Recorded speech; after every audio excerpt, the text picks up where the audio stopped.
नमस्कार, मैं किरण चौधरी अपने YouTube चैनल पर आप सभी का हार्दिक स्वागत करती हूं। हम पढ़ रहे हैं राजस्थान की ज्योग्राफी। राजस्थान की ज्योग्राफी के अंतर्गत हमारा टॉपिक चल रहा है राजस्थान की मृदाएं। देखिए, आज हम अध्ययन करेंगे राजस्थान की मिट्टियों का जो नवीन वर्गीकरण है, USDA का जो क्लासिफिकेशन है। देखिए, पिछली जो कई एग्जाम हुई है उसमें जो मृदा टॉपिक से जो क्वेश्चन पुटअप किए जाते हैं, तो उसमें ये जो नवीन वर्गीकरण है USDA का, उसमें जो है क्वेश्चन अधिक पूछे जा रहे हैं। तो इस टॉपिक को जो है हम विस्तार से देखेंगे और जहाँ से क्वेश्चन पूछे जा रहे हैं उस पॉइंट को अच्छी से देखेंगे। देखिए, USDA यानी United state department of agriculture, ठीक है। इन्होंने 1991 में अमेरिका के जो कृषि वैज्ञानिकों ने मृदा के विविध गुणों के आधार पर जो है विश्व की मृदाओं को 11 भागों में विभाजित किया। आज हम इन 11 भागों का अध्ययन नहीं करेंगे, बल्कि इसके अंतर्गत राजस्थान की मृदा को इन्होंने कितनी भागों में बांटा है? 5 भागों में बांटा है। इन्हीं 5 भागों का हम जो है विस्तार से अध्ययन करने वाले हैं। देखिए, जो ये 5 भागों में बांटा है, ये जो मिट्टी है इन्होंने इनको नाम दिया है एंटीसोल, एरिडोसोल्स, वर्टिसोल, इंसेप्टिसोल और अल्फीसोल, ठीक है। ये नाम एकदम आपके लिए नए नहीं है, क्योंकि जो पिछले कुछ वीडियो थे उसके अंदर जो हमने अध्ययन किया है भौतिक विभागों वाले में, और जो जलवायु वाला जो अपना टॉपिक था उसके अंतर्गत भी है जो हमने ये मृदाएं देखी थी। याद होगा अगर आप मेरे साथ शुरुआत से चल रहे हो तो, कि रेतीले पर्वतीय मैदान और जो अपना पठारी इलाका है वहाँ कौन सी मिट्टी पाई जाती है, तो ये नाम भी जो है हमने देखे थे, ठीक है। तो इसलिए ज़्यादा मुश्किल नहीं है और ज़्यादा ये बड़ा भी टॉपिक नहीं है। कुछ ही इसके अंदर पॉइंट्स है जहाँ से क्वेश्चन लिए जाते हैं। तो शुरू करते हैं। 5 भागों में बांटा है, एक बार फिर से रिवाइज कर लेती हूँ। एंटीसोल, एरिडोसोल्स, वर्टिसोल, इंसेप्टिसोल और अल्फीसोल। अब देखते हैं एंटीसोल। इसका जो हिंदी नाम है ये आप इस तरीके से याद कर लो कि जहाँ पर राजस्थान में पीली भूरी जो मिट्टी है उसे ही जो है इंग्लिश में क्या बोला गया है? एंटीसोल। देखिए, ये जो राजस्थान का मानचित्र है और ये जो इलाका है इसमें है एंटीसोल। आपको कुछ बस इतना सा ही याद करना है। बस एक तो ये 5 जो नाम है एंटीसोल, एरिडोसोल, वर्टिसोल, इंसेप्टिसोल और अल्फीसोल, इन 5 को अच्छे से याद कर लेना है। बस ये नाम मानचित्र में आपको ये फिक्स कर लेना है कि ये मिट्टियाँ कहाँ कहाँ पाई जा रही है, बाकी दिक्कत नहीं है। बाकी जो चीज़ें हमने पहले पढ़ ली ना, विशेषताएं, क्षेत्र वेत्र, जिले, सारे सब कुछ वही उसी हिसाब से चलेगा। देखिए, अभी एकदम इसको आसान करते हैं। एंटीसोल राजस्थान के सर्वाधिक क्षेत्र पर, तो हमने देखा कि राजस्थान के पश्चिमी जो एरिया है, थार का रेगिस्तान वाला एरिया है, वहाँ एंटीसोल मिट्टी पाई जाती है। तो सीधी सी बात है कि राजस्थान का रेतीला इलाका है वो राजस्थान के सर्वाधिक क्षेत्र पर है। तो आपको पूछा जाए कौन सी मिट्टी सर्वाधिक क्षेत्र पर है, तो एंटीसोल।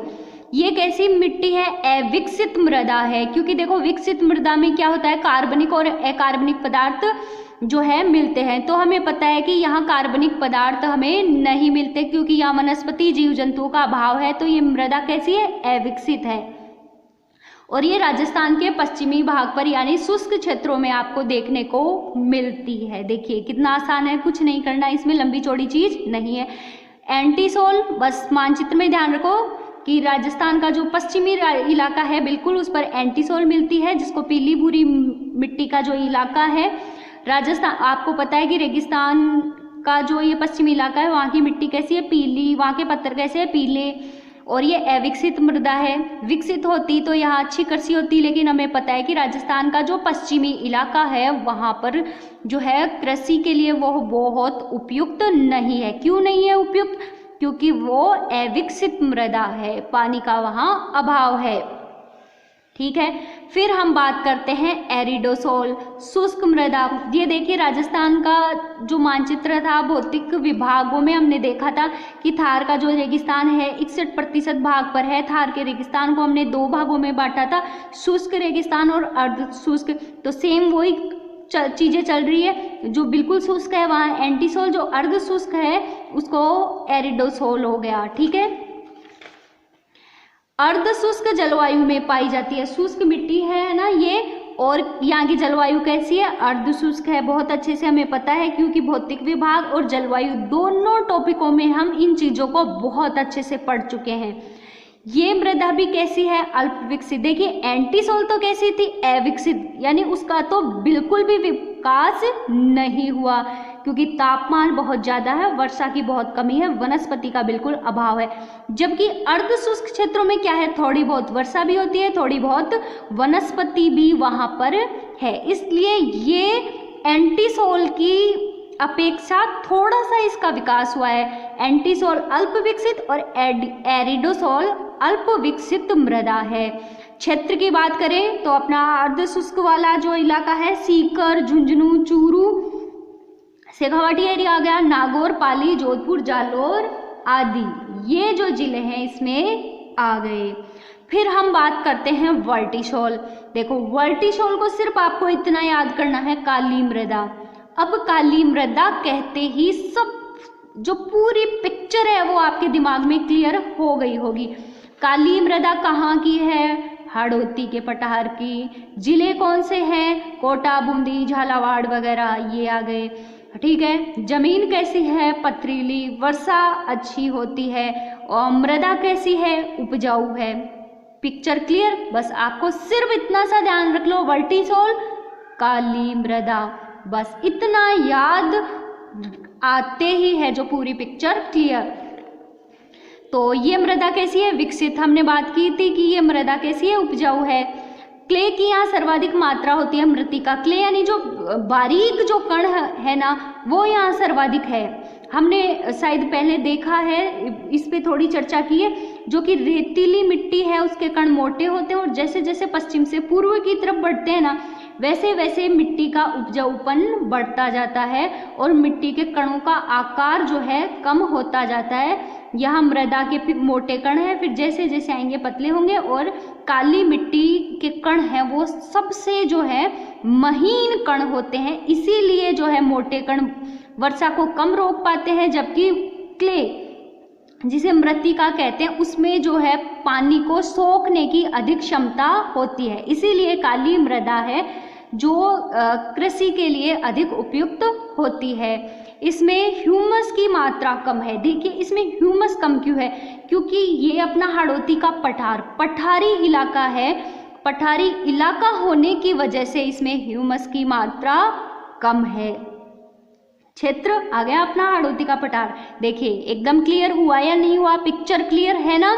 वर्टिसोल बस काली मृदा से ये विकसित मृदा है, क्ले की सर्वाधिक मात्रा है, ह्यूमस की मात्रा इसमें कम है क्योंकि पर्वतीय और पठारी इलाकों में ह्यूमस की मात्रा कम होती है। क्षेत्र आ गया हाड़ौती का पठार। जिले आपको पता है कि हाड़ौती के पठार में कौन से जिले हैं, कोटा, बूंदी, झालावाड़ वगैरह। अब हम बात करते हैं अगली मृदा की, इंसेप्टिसोल। देखिए ये आर्द्र जो इलाके हैं वहाँ पर इंसेप्टिसोल जो मृदा है वो देखने को मिलती है। ये भी अल्प विकसित मृदा है, इसका भी जो है पूरा विकास नहीं हुआ। क्षेत्र की बात करें तो जलोढ़ मैदानों में जो है इंसेप्टिसोल मृदा पाई जाती है। एक बार अल्फिसोल को देखते हैं, फिर दोनों की एक बार फिर बात करेंगे। अल्फिसोल जलोढ़ मिट्टी, ठीक है। अल्फिसोल को आप ऐसे भी याद कर सकते हो, अल्फी को देखिए इसमें एल्यूमिनियम और लोहे की ज़्यादा मात्रा होती है क्योंकि इसमें देखिए Al यानी एल्यूमिनियम, Fi फेरियम, फेरियम यानी लोहा, तो एल्यूमिनियम और लोहे की ज़्यादा मात्रा होती है। तो ये कैसी मृदा है, उपजाऊ। हम ये चर्चा लास्ट वीडियो में कर चुके हैं कि जलोढ़ मृदा है वो सबसे उपजाऊ है और अल्फिसोल कौन से क्षेत्रों में मिलती है, जलोढ़ इलाकों में। क्षेत्र की बात करें तो जलोढ़ मिट्टी अपने देखा था मैदानों वाले भौतिक विभाग वाले वीडियो में भी अलवर, भरतपुर, करौली, धौलपुर, जयपुर, दौसा, सवाई माधोपुर, टोंक, भीलवाड़ा, चित्तौड़गढ़, राजसमंद, उदयपुर, डूंगरपुर और बांसवाड़ा, इन जिलों में जो है अल्फी सोल मृदा मिलती है, जहां बारिश अच्छी होती है और जहां नदियों का विस्तार है। मानचित्र में एक बार देखते हैं, एंटीसोल, एरिडोसोल, वर्टिसोल, इस पूरे इलाके में जो है कौन सी मृदा, अल्फी सोल यानी जलोढ़ मृदा। अब ये जो इंसेप्टिसोल मृदा है ना, वो इन्हीं इलाकों में कहीं कहीं इंसेप्टिसोल मृदा भी जो है देखने को मिलती है। ठीक है, जलोढ़ मैदानों में ही जहाँ जो है अल्फी सोल यानी जहाँ अधिक उपजाऊ जो स्थान है और जहाँ नदियाँ अधिक हैं वहाँ जलोढ़, और जहाँ पर थोड़े कम उपजाऊ मृदा है और पानी थोड़ा सा कम है वहाँ इन्हीं इलाकों में इंसेप्टिसोल मृदा भी देखने को मिलेगी। ठीक है, अब देखिए पीएच मान के आधार पर मिट्टियाँ, यहाँ से भी कई बार एग्जाम में जो है क्वेश्चन पूछा जाता है। तो पीएच मान के आधार पर मिट्टियाँ, देखिए पीएच मान क्या होता है कि मिट्टी में घुले हुए खनिजों को क्या कहते हैं, हम आयन कहते हैं। हमने देखा कि ये खनिज निकल रहे हैं, खनिज संसाधनों में देखा कि मृदा से निकल रहे हैं, कहीं कोई सा खनिज निकलता है, कहीं कोई सा खनिज निकलता है। तो मिट्टी में क्या घुले रहते हैं, खनिज घुले रहते हैं। इन घुले हुए खनिजों को क्या कहते हैं, हम आयन कहते हैं। गुणों की पहचान हाइड्रोजन आयन के आधार पर की जाती है। मिट्टी के गुणों की पहचान कैसे की जाती है, हाइड्रोजन आयन के आधार पर की जाती है। और इन्हीं हाइड्रोजन आयन को हम क्या कहते हैं, पीएच, यानी मिट्टी के अंदर हम कहते हैं कि पीएच कितना है, 7 है, 6 है, 5 है, कितना, यानी हम क्या कह रहे हैं कि इस मिट्टी में कितने हाइड्रोजन आयन है।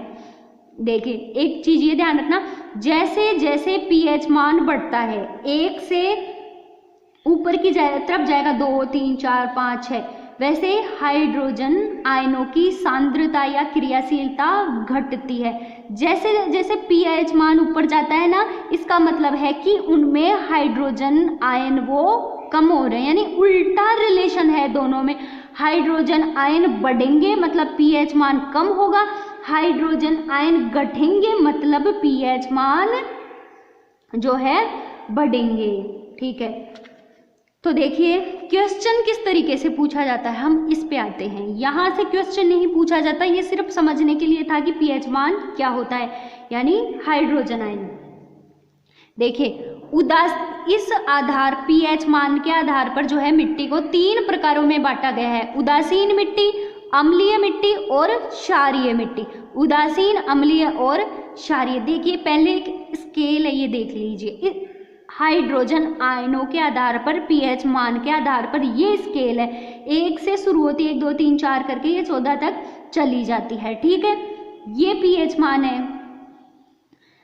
अब देखिए क्या होता है कि 1 पे यहाँ शुरू में मिट्टी को क्या नाम दिया है, अम्लीय मृदा।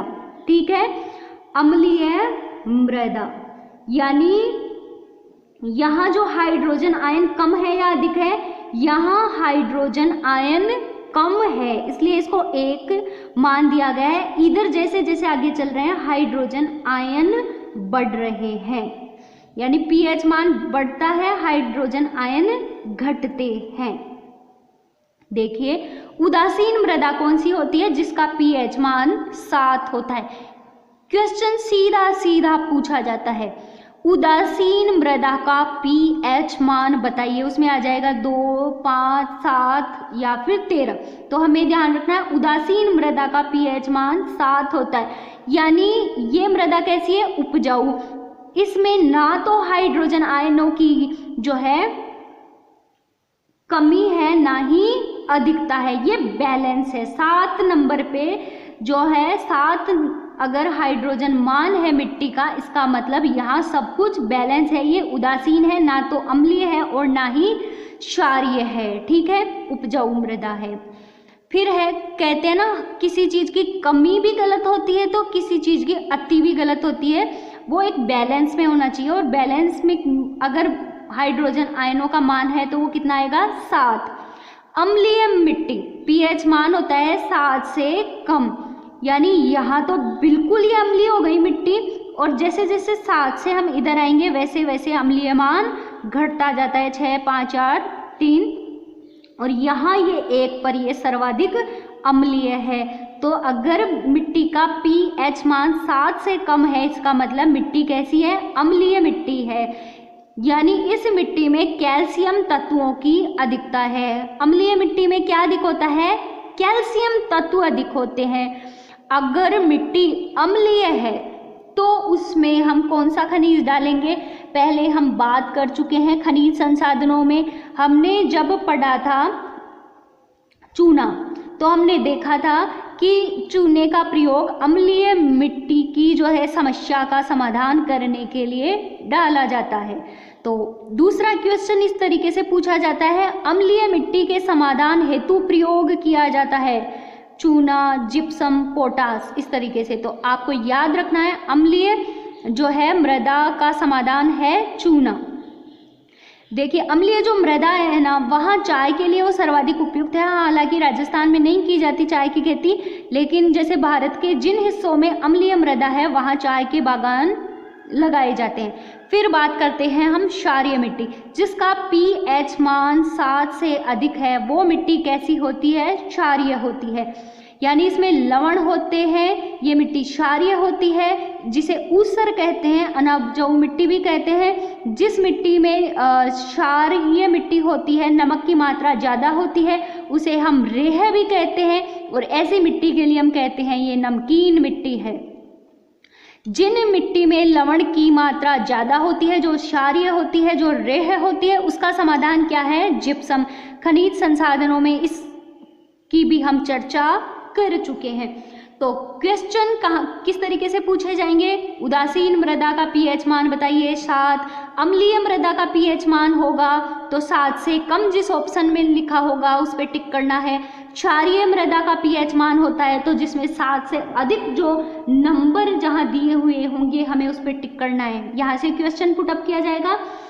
इसके अलावा अम्लीय मृदा का समाधान चूना, क्षारीय जो है मृदा का समान जिप्सम। ठीक है, बस ये इस pH मान के आधार पर जो मिट्टियों का वर्गीकरण किया है, इसी तरीके से बस यहीं से क्वेश्चन पूछा जाता है। और स्टूडेंट्स अधिकांश बार जो है दिखने में सरल दिखता है, पर अम्लीय और क्षारीय में कंफ्यूज हो जाते हैं कि जो है अम्लीय कौन सी है और क्षारीय कौन सी है। तो ये स्केल, बस इतनी छोटी सी स्केल है ना, इसको दिमाग में आप इसकी पिक्चर बना लो और अपना ये जो है सारा पॉइंट कंप्लीट हो गया।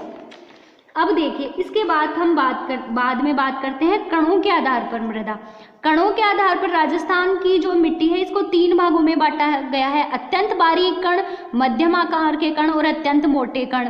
देखिए इसकी भी हम वैसे एक तरीके से चर्चा कर चुके हैं कि अत्यंत बारीक कण, ऐसे कणों को चीका कहते हैं। कौन सी मिट्टी में मिलते हैं? जस्ट अभी हमने बात की कुछ मिनट पहले कि जो चिकनी मिट्टी है, काली मिट्टी है, जिसको हम वर्टिसॉल कहते हैं, उस मिट्टी के कण सबसे बारीक होते हैं। मध्यम आकार के कण दोमट, कछारी, जलोढ़, कांप, जिसको हम अल्फीसॉल कहते हैं।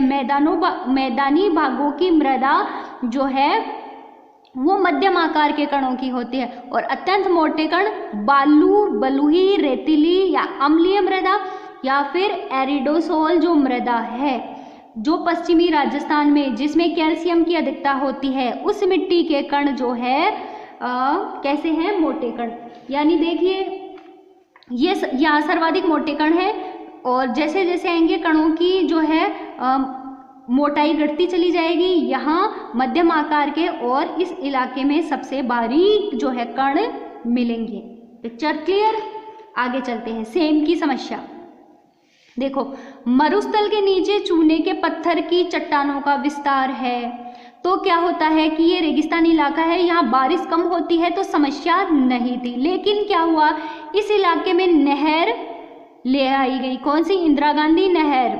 ठीक है, तो इसके बाद क्या हुआ कि यहाँ पानी आ गया, पानी अधिक हो गया तो पानी अधिक आया तो क्या हुआ कि हमारा नेचर है कि अगर हमें कोई चीज़ नहीं मिलती है तो कोई दिक्कत नहीं, अगर मिलने लग जाती है तो हम उसका जो है ज़रूरत से अधिक उपयोग शुरू कर देते हैं। तो ज़रूरत से अधिक उपयोग करने से क्या हुआ कि ये जो इलाका है वो दलदली बन गया। दूसरी, ये जो नहरें बनी हुई है उसमें क्या होता है, लगातार जो है जल का रिसाव आसपास के इलाके में होता रहता है, तो इससे यहाँ दलदली जो है मिट्टी हो गई और ये क्षेत्र बिल्कुल दलदला हो गया और ये मिट्टी यहाँ की अनुपजाऊ हो गई। यही है सेम की समस्या। दूसरी क्या होती है कि पानी अधिक हो गया, वो पानी रिस के धीरे धीरे नीचे जाता रहता है और नीचे के जो मृदा के अंदर के जो लवण है, जो नमक के कण हैं, वो ऊपर आ जाते हैं और ये मिट्टी है जो बिल्कुल खारी हो जाती है। तो हम बात करें कि सेम की समस्या है जो कौन सा जिला सबसे अधिक प्रभावित है, तो वो है हनुमानगढ़ जिला और दूसरा है गंगानगर। अगर हम ये पूछें कि या तो गंगानगर हनुमानगढ़ दोनों, जिस ऑप्शन में दो अगर जोड़े में हो तो हनुमानगढ़ और गंगानगर, सिर्फ एक दिया हो तो गंगानगर की बजाय हमें किसे टिक करना है, हनुमानगढ़। पहले नंबर पर ये समस्या है जो हनुमानगढ़ में और दूसरे नंबर पे आता है गंगानगर। सर्वाधिक ये सेम की समस्या कहाँ है, इंदिरा गांधी सिंचित क्षेत्रों में। इसका जो हल है वो क्या है, सफेदा। देखिए जो ऑस्ट्रेलियन पादप है यूकेलिप्टस जिसे बोलते हैं, ये सफेदा क्या करता है कि पानी को बहुत ज़्यादा सोख लेता है। तो इस इलाके में इंदिरा गांधी नहर के आसपास जो है यूकेलिप्टस के पेड़ लगाए गए हैं ताकि यहाँ जो नमी लगातार बढ़ रही है उसको ये सोख ले और इसको जो है दलदल बनने से रोक दे। तो ये थी सेम की समस्या। उसके बाद हम बात करते हैं रचना विधि के अनुसार जो है मृदा। देखिए इस आधार पर दो भागों में बांटा है, स्थानीय और विस्थापित। देखिए स्थानीय का मतलब क्या है, उसी स्थान पर, विस्थापित यानी वो कहीं दूसरी जगह से आई हुई है। सीधी सी बात हो गई है, क्लियर। तो स्थानीय यानी मूल स्थान पर रहती है, यानी ये चट्टानें हैं, ये चट्टानों से टूट करके मिट्टी का निर्माण हो गया और ये मिट्टी का निर्माण होने के बाद ये मिट्टी यहीं पर जो है पड़ी है। यानी ये मिट्टी कैसी है, स्थानीय मिट्टी है जो अपने मूल स्थान पर ही रहती है, जहाँ जिन चट्टानों से इनका निर्माण हुआ इसी एरिया में ये फैली रहती है, ये गति नहीं करती है। ऐसी मिट्टी आपको मिलेगी दक्षिणी व दक्षिणी पूर्वी भागों की काली मृदा। अभी हमने बात की कि हाड़ौती के पठार की जो काली मृदा है या हाड़ौती के पठार की चट्टानों से इस मिट्टी का निर्माण होता है और यहीं ये रहती है। फिर हम बात करें विस्थापित मिट्टी, तो ये मिट्टी क्या है, अपने मूल स्थान से स्थानांतरित हो जाती है, जैसे पश्चिमी राजस्थान की रेतीली मिट्टी। देखिए ऐसी मिट्टी दो जगह मिलेगी, एक तो रेगिस्तानी इलाके में है, यहाँ क्या होगा, बालू के कण है, यहाँ हवाएं तेज चलती है, तो इन हवाओं के साथ साथ जो है ये मिट्टियाँ आगे की ओर, जिस दिशा से हवाएं चल रही है, जिस तरफ चल रही है उसके साथ ये मिट्टी भी आगे की तरफ चली जाएगी। तो ये विस्थापित हो गई, निर्माण यहाँ हुआ और ये उड़ करके दूसरी जगह चली गई। इसके अलावा जो पर्वतीय इलाके हैं, जैसे इन चट्टानों पे यहाँ मिट्टी है जो लगातार इसका निर्माण हो रहा है, तो क्या ये इन पर्वतीय इलाकों में भागों में ये रहेगी क्या, नहीं, ये जो है वर्षा के साथ या हवा के साथ उड़ करके निचले इलाकों में मैदानों में जमाव हो जाएगा। तो पर्वतीय, जैसे अपन ने कल के वीडियो में ही देखा था कि पर्वतीय भाग पर है जो मिट्टियाँ अधिक जो है इनका निर्माण नहीं होता, क्योंकि यहाँ पर जो है ढलान के कारण मिट्टियाँ नीचे आ जाती है और यहाँ अधिक गहराई भी नहीं होती है। इसके अलावा जहाँ बहुत अधिक नदियाँ हैं, पर्वतों से आती है, तो वो नदियाँ भी अपने साथ जो है मिट्टी को लेके आती है। जिस स्थान पर निर्माण हुआ है उस स्थान की बजाय वो उसको दूसरे स्थान पर ला करके बिछा देती है। तो जहाँ पर्वतीय इलाके हैं, जहाँ रेगिस्तानी इलाके हैं, जहाँ नदियाँ अधिक है, वहाँ पर आपको विस्थापित मिट्टी मिलेगी। और जो पठारी इलाका होता है, जो समतल स्थान है, जहाँ हवा भी बहुत तेज़ी से नहीं चलती है, वहाँ पर आपको स्थानीय मिट्टी मिलेगी। तो राजस्थान का पठारी भाग है, वहाँ पर स्थानीय मिट्टी मिलेगी और रेगिस्तानी और पर्वतीय इलाकों पर जो है आपको विस्थापित मिट्टी मिलेगी। हम बार बार में जो है ह्यूमस की बात कर रहे हैं, तो ह्यूमस का क्या होता है, पूर्णतया सड़ा गला कार्बनिक पदार्थ है उसे ही हम ह्यूमस कहते हैं। सूक्ष्म जीवों द्वारा कार्बनिक पदार्थों को, यानी यही कार्बनिक पदार्थ जो पेड़ पौधे हैं, जीव जंतु के जो अंश हैं, उनको सड़ा गलाकर ह्यूमस में बदल देते हैं। ये जीव क्या करते हैं, इनको सड़ा गलाकर किस में बदल जाते हैं, बदल देते हैं, ह्यूमस में बदल देते हैं।